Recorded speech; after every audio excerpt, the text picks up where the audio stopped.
They operate in strictest secrecy at the cutting edge of Australia's defence.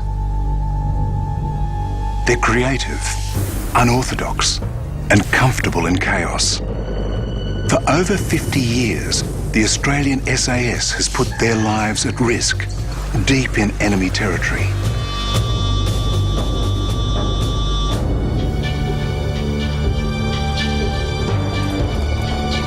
This is the only television history ever supported by this highly secretive regiment. We take you beyond the stereotypes to reveal the unexpected story of the real people who set out to transform SAS from the ugly duckling of the Australian Army into Australia's force of first choice.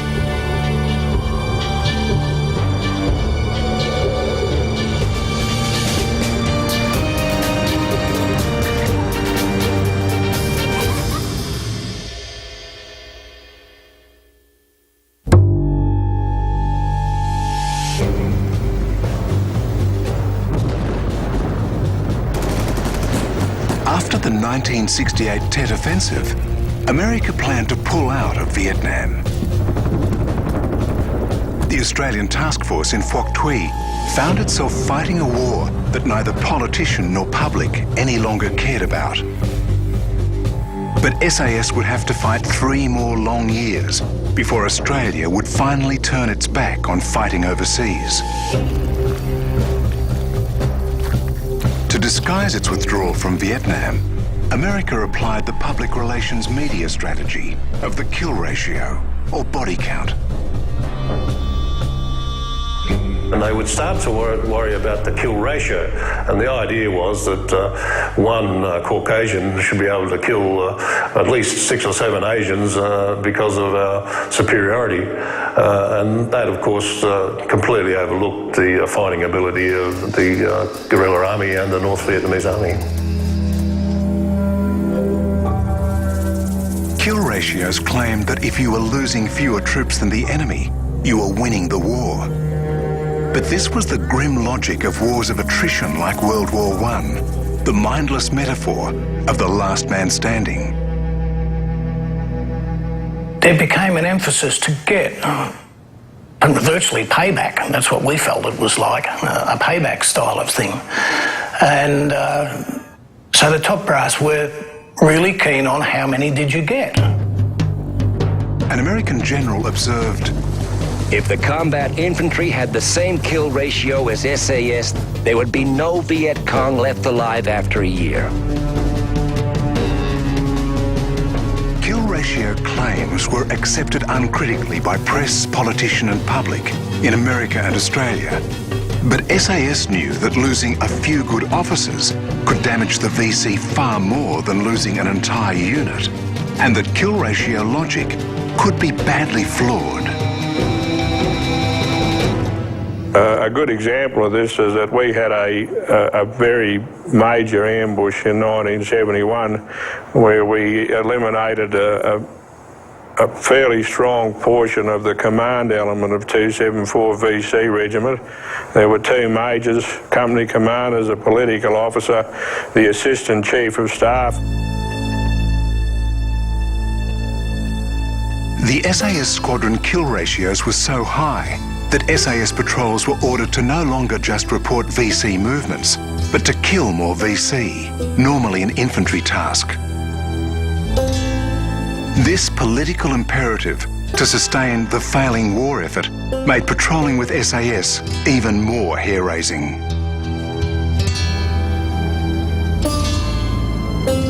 To destroy the jungle cover of the VC, the Allies sprayed herbicides.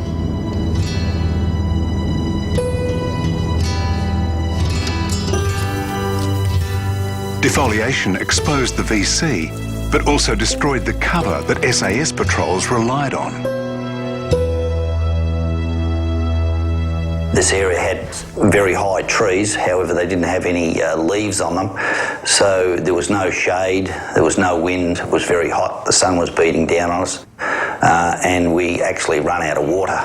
The patrol was very dehydrated and we were down to sucking the juice out of the tins of peaches. We had little or no water left. We couldn't eat our rations because they were dehydrated, so we didn't have any water to eat those with. So I remember we sort of shambled down this wadi and we found a bomb damaged area, and at the bottom of one of these bomb craters was some pretty mucky looking water with slime on top. And we did all our protection and did all the bits, but we went down singles or in pairs and just dipped our sweat rags in and squeezed the moisture into our mouths. And then we got into a secure location and asked for either exfil or a resupply of water and rations. I received a message from the squadron commander, and he said the message was, "You are SAS troopers, tighten your belts, you will stay in." The frustrated SAS knew it should be better used strategically outside Phuoc Tuy. SAS could interdict the vital Ho Chi Minh supply trail and train up guerrilla forces. SAS could also rescue prisoners of war and conduct long-range psychological operations. But generally, at the task force level, they didn't really understand how we operated, our limitations and potential. One officer observed that the way SAS was used in Vietnam was like harnessing the winner of the Melbourne Cup to a plough. Some SAS soldiers did get out of Phuoc Tuy briefly in exchanges with US Navy Special Forces SEAL teams in the Mekong Delta. Under the CIA Phoenix program, the SEALs attacked VC infrastructure and rescued American and South Vietnamese prisoners kept in cages.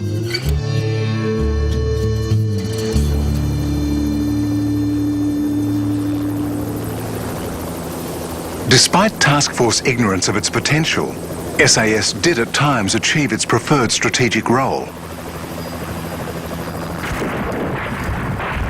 SAS intelligence enabled the infantry to crack the notorious VC safe haven in the Mai Tao Mountains, an area of dense jungle in the northeast of Phuoc Tuy. Perhaps we could have been used better rather than just getting body count. At one stage, Brigadier Pearson, Sandy Pearson, he utilised this brilliantly. He put a series of patrols along an infiltration route for stores, big stores. And so each of the patrols would stay in contact with each other, and I would radio to you, there's a group of 20 coming down, lead man has got such and such a bandana on his neck or some identifying thing. If they went past you, you would radio that further down the line until finally that group didn't turn up at the last post. So therefore, you could then make the assumption they've turned off that line and they're storing it somewhere in between these two locations.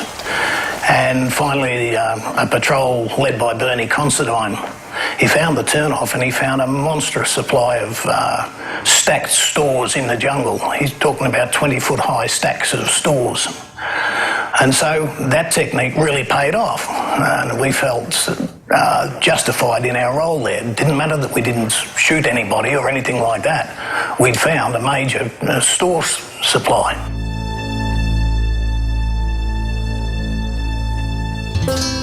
But Canberra wanted small SAS teams to do the killing, to keep task force casualties down, because the deaths of young Australian soldiers cost votes.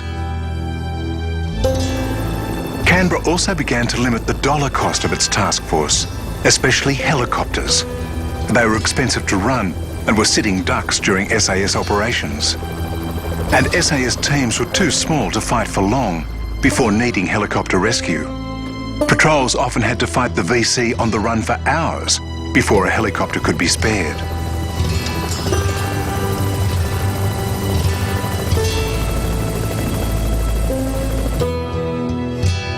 Commander came up to a farewell briefing of one squadron, all sitting in the opera house that we had there.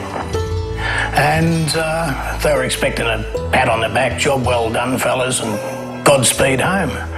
But one of the statements made by him was, it's about time you SAS bastards learned how to die. You're nothing but a drain on me resources. And so that went over really well.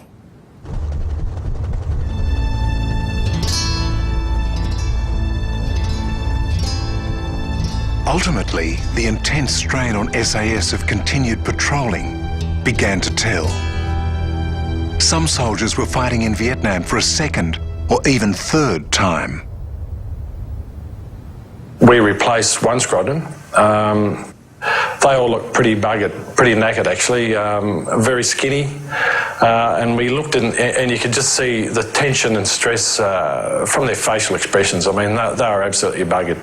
It's often believed that the SAS soldiers in Vietnam were cool, calm, tough, aggressive, brave soldiers. Well, the truth of it is, I think generally speaking that is the case. But often we're also too very, very human. We felt fear, terror, and there were times often where men used to stop in their tracks and start to shake because of the close proximity of the enemy. And I was one that had irritable bowel. I had no idea at the time. But it got to the point where I was showering and the excrement used to run down my legs in the shower because I couldn't control my bowels. By 1970, the Australians had pacified Phuoc Tuy, and there was a lack of suitable SAS tasks. SAS even began using tracks, hoping to find VC. The task force began pursuing VC units into adjoining Long Khan province.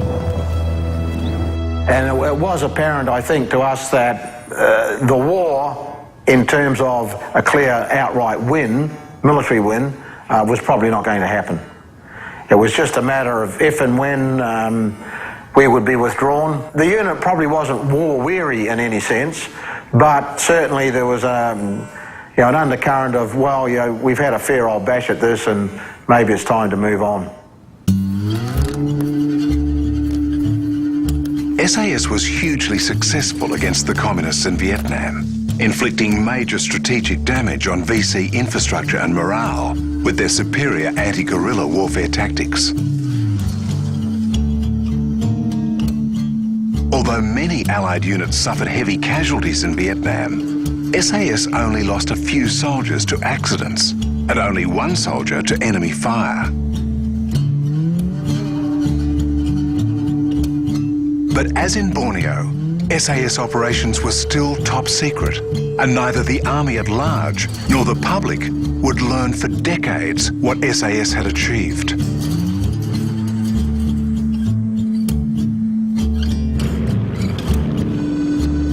By Christmas 1971, the Australian task force had left Vietnam.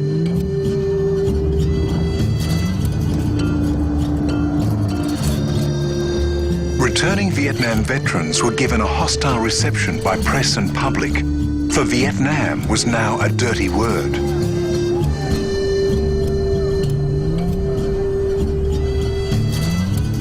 As SAS entered the peacetime doldrums, no one imagined it would face decades of no wars to fight.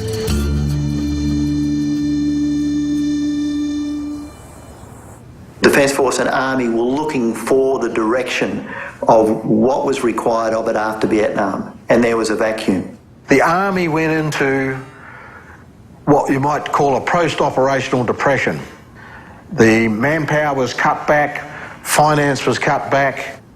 It was a period in which the regiment basically had no enemy to train to or for or against. Some SAS soldiers couldn't tolerate the enforced inactivity and resigned to chase their adrenaline high in travel and adventure, or even in training foreign armies. I decided to go to Rhodesia and join the Rhodesian SAS, which is now called Zimbabwe. Over there, well, it definitely wasn't for the money I went over there. It was mainly to get away from the political climate of Australia and also for more adventure, I suppose. Others eagerly took the chance to catch up on family life. If there's been a waste in the use of SAS, certainly the period after Vietnam, there was a loss of direction.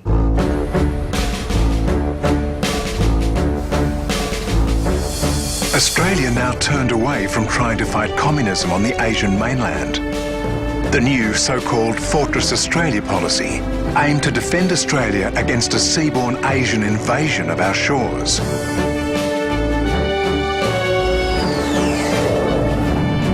The Air Force and Navy would destroy the invader at sea, and the Army would mop up any who made it to land. In this defence scenario, no training for overseas operations was permitted, and SAS would no longer be needed. For SAS, its own government was about to become a more serious threat than the Viet Cong had ever been.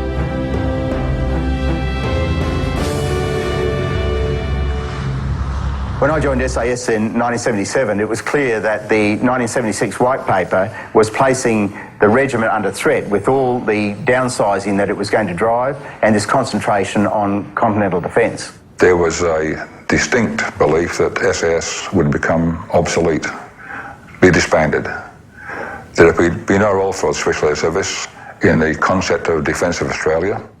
There was discussion constantly in SAS about our role in defence of Australia and how appropriate our role would be. And the difficulty was always, was this a credible threat? Was the landing of military forces from the north on mainland Australia really the threat? And it never seemed credible. Based on this assessment, SAS began to study the counter-terrorist and hostage rescue training that Britain's 22 SAS had already begun. Now, people need to remember that the 1970s was a period awash with terrorism. The Red Brigades, the PLO, the PLFP. We'd had bombs put in hotels in Sydney. There'd been assassinations in Australia. Terrorism was on everyone's mind.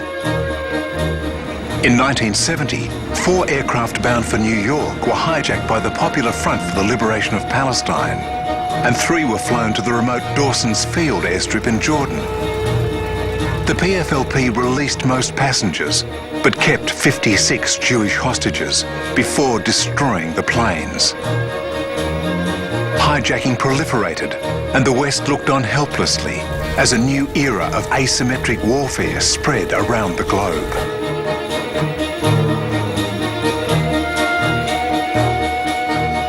So SAS started to direct training towards the aspect of unconventional warfare. But it was almost seen as a boutique subject by Army.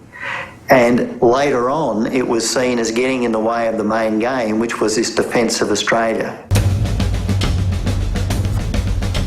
SAS began teaching skills that would prove an essential part of the SAS repertoire. The men learnt new techniques in industrial sabotage and demolitions, and mastered the invaluable skill of stalking and sniping. For the first time, troops trained in close-quarter battle. Hand-to-hand street fighting required quick reflexes and agility, as did skirmishing in confined areas, such as streets and buildings. But SAS, for its own survival, had to become part of the Fortress Australia mindset. Special Action Forces Director, Colonel Mike Jeffrey, produced a win-win solution. SAS would patrol Australia's remote, vast and vulnerable northern coastline. I think he and successive COs found our place as a surveillance screen to defend continental Australia, and in a way that was spreading the Special Forces concept and applying it to the defence of Australia at that time when the defence of Australia was all the focus. I believe it was the great credit of Michael Jeffrey that he identified a role for us within that, where he had us very much playing a observer and then guerrilla role in the defence of Australia, even though most of us didn't believe in it, but we saw it as necessary to preserve the regiment as relevant to this flawed strategic concept. SAS patrolled huge distances with ageing Land Rovers and trail bikes. They also experimented with camels, which they captured in the wild and trained for patrolling in the dry season. Camels had the advantage of not disturbing the wildlife and could travel enormous distances in dry country. SAS learnt survival skills, such as living off the land, to help teams escape and evade the enemy.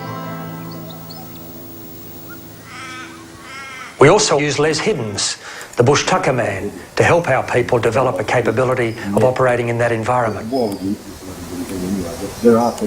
Les has an outstanding relationship with many of the Indigenous people that he has operated with over the years, and he was able to introduce our people to them. The survival course was a course that taught us all to live off the land. Taught us all to make the best out of nature and what nature could provide. The bush was like a supermarket, but sometimes the shelves aren't quite so stocked. Well, the supermarket that I was in, the shelves were pretty lean, and we did it pretty tough. But, you know, we were able to make fires with rubbing sticks together, and we had our little survival kits, and we found water holes and we caught fish, and we learned to navigate by the stars. Celestial navigation was a great skill, and one that I try to keep today. Jeffrey's idea for northern surveillance was proven beyond doubt in Exercise Long Vigil, when SAS patrols, largely avoiding detection, tracked an enemy force that had landed near Darwin. But patrolling the north was really too big a task for SAS, and watching Australia's empty northern approaches was a relatively simple job. In northern surveillance, SAS talents were not being used. Colonel Jeffrey saw to the raising of 3 long-range reconnaissance units to relieve SAS. The Northwest Mobile Force, or Norforce, at Darwin would patrol the entire Northern Territory and the Kimberleys. The Far North Queensland Regiment at Cairns would patrol Far North Queensland. The Pilbara Regiment at Karratha would patrol most of Western Australia. The territory that these regional units had to patrol was vast. A few hundred men had to monitor an area almost half the size of the USA. In the early 90s, I had the opportunity to command the Northwest Mobile Force, which is known as Norforce. Some 600 members, many of whom are Indigenous. English was a second language to 75% of that unit. SAS had been instrumental in the early days in the creation and the development of Norforce and indeed the other 2 surveillance regiments. These units included ex-SAS soldiers and used SAS methods of raising local forces, as they had done in Borneo. They networked extensively with Aboriginal settlements, talked to local fishermen and police, and visited remote cattle stations to monitor the isolated coast and hinterland. But the main game, terrorism, had already arrived in the cities of the south. In 1979, the focus on continental defence shifted dramatically when the Hilton Hotel in downtown Sydney was bombed. Overnight, Australia had become a target for international terrorism, and its splendid isolation had vanished. When terrorists planted a bomb outside the Hilton Hotel in Sydney during the Commonwealth Heads of Government meeting in the late 70s, it not only bombed the hotel, it put a bomb under the Fraser government. Suddenly, government saw that it needed a capability to defend us from terrorism, and that capability needed to be raised quickly, and people looked to the SAS regiment. SAS became the secret spearhead of counter-terrorist forces in Australia. It trained in strict secrecy to protect soldiers' identities and conceal their tactics and strategies. But in 1980, a British 22 SAS CT squad broke the Iranian embassy siege in London. SAS was thrust into the spotlight. After an explosion at the back of the embassy, the SAS go into action. As the spectacular hostage rescue unfolded, it was broadcast live on television around the world. For the first time, the public learned of this secret force. And then Sim Harris, held on the first floor, scrambles to safety, beckoned by another SAS soldier. But the secretive British SAS was appalled by this massive public exposure of its existence.